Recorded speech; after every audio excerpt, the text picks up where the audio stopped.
Good evening, everyone, and guitar enthusiasts, YouTubers, Facebookers, um, subscribers. This is Andy's free guitar chart video lesson for what I call Chart 106.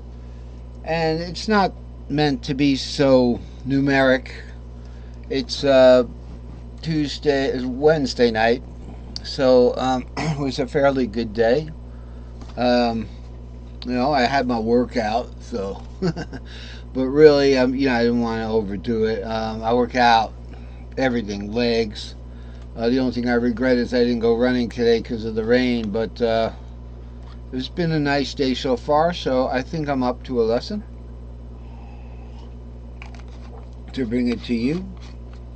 Um, we're going to be talking about what's on this chart here, and my job is to make this easy and understandable. It's guitar theory, as I have made my own, um, efforts to do almost like a thesis in this. But I'm not a I'm not a music major. I studied electronic music back in the '80s, early '80s, and I did a music synthesizer for senior design in college. And later on, I did studies in grad school, and even almost on a PhD level, I started to look into it again and kept up with the Computer Music Journal and all that stuff. But don't let that put you off. This stuff is easy. I want to talk about this is the fun stuff, so we want to wait for that. What I want to do is, rather than try to explain what the magic circle is wait until we can employ the magic circle in our discussion. This is the keyboard. These are the colors on my colored inlaid guitar. Now I guess if you look at these keys here, you'll notice there's a lot of white keys. This is just scotch taped on here, but there's a lot of white keys. Since then, I've made the A notes light blue and the D notes light purple. That's not on this inlay design, but it is on the newer one that I made, and ones that I'll be making in the future or having available to sell when I get to talk with the printer for a little bit about how to laminate them, if they would laminate them for me, because you know how fun it is to laminate something, try and not get bubbles in it, and something maybe I could leave up to them. And then from there, you just cut them out and stick them on your guitars. Of course, size is a problem too. So, that's something that is going to happen hopefully in the future, but not right now. Okay, I'm just not that gung-ho about it. I've talked about this idea ever since 1981. I've met with invention marketing people, and they pretty much wanted a bunch of money from me about it. And I was like, well, I wanted to make money, not pay money. So, that's what it's about. So anyway, we're doing these for free. I'm doing these for free, but the full detailed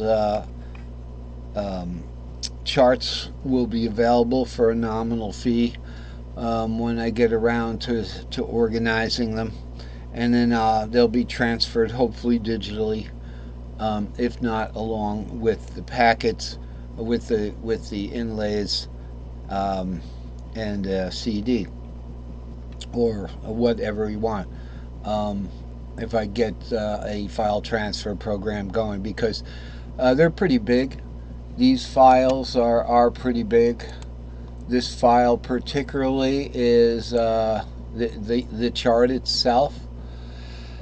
Looks like it's I can't even read this. I have to kind of zoom in on it. I don't know, folder name and all that stuff. Guitar resolution, current size. That's physical size. That's pretty big, but they're not giving me the all this information, and they're not telling me. At least I can't see here disk size. 7 megabyte. Okay, so it's 7 megabyte,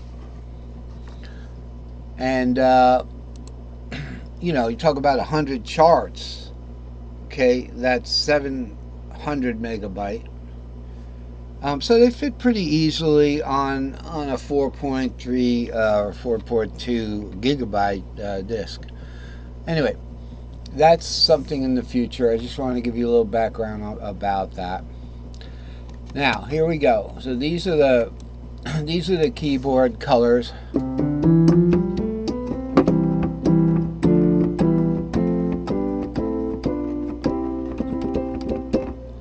All right, the modes: C, E, G, D, F, A, E, G, B, G, B, D, A, C, E, B, D, F, and back to C, E, G. And that would be Ionian, Dorian, Phrygian, Lydian, Mixolydian, Aeolian, Locrian, back up to Ionian. Now, the background for the big attraction here is that as I was explaining the fretboards last time, the especially the F fretboard, I realized that on top of that fretboard, okay, let's look at this. We can't get the whole fretboard, but it's fairly important. We've got the unwarped. Oh, how nice. Isn't that just what we need? I will explain that. I used to make these all the time. I had to have the unwarped fretboard. But the Magic Circle is dealing with a normal guitar fretboard where you have tuning like so. You have the E tuning.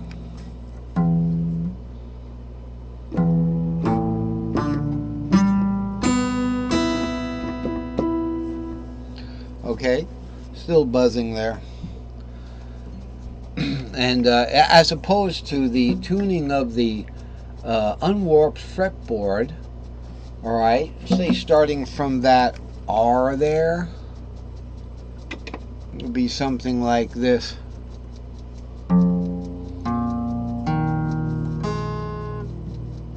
Sorry, here we go again. Starting from that R being my low C. We could do the E tuning.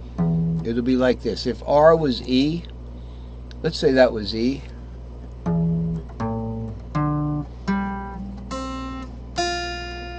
Okay, so it's warped to the point where you have perfect fourth tuning. So let's look at this stack right here. Okay, 3, 6, 2, 5, root 2. So we go 3 is E. Let's say 3 is E. Although I did tell you that if R was E, right? So R would be 3 would be G sharp. Okay, a fourth up from that, and E would be C sharp. A fourth up from that would be the second of E would be F sharp. A fourth up from that would be the fifth of E would be B. A fourth up from that would be the root of E is E. And hello there. And a fourth up from that is the fourth of E is A. Right? But when you look at that in the real fretboard, this R and this 4 are now displaced over one fret. And you have only a third between this string and this string. So 5 to the 7, the